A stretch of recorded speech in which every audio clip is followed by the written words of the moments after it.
Hello सांग मैंने गाँव रू हेडसप इलिश माछ नहीं आसछन्ती इलिश माछ फ्राए करके अबे इलिश माछ पूरा एकदम मसला देके पूरा सरसा करा जीवो।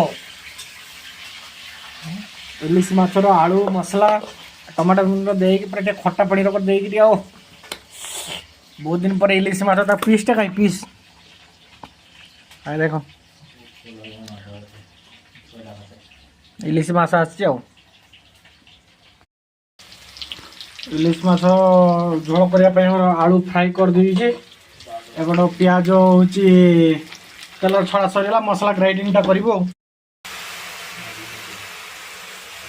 अदा रसुण पेस्ट दिया सरीगला लो गैस मसला टाक बंद कर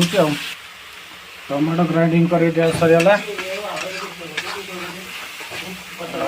जाऊ मसला टे पानी मसला टे आसला माछ मसला छाड़ी गोटे कषा माछ जो 4 पीस छड़ा है आम 4 जन खाइबू 4 पीस माछ छड़ा है आउ बाकी माछ जो आउ टे सरसा करा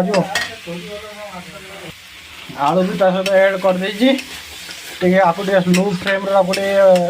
माछटा टे दब ये तो बाल माछ भांगी जाए तरकार पानी गैस सरी खाली टे फुटले खाइब आ गैस हाई करदेली आ।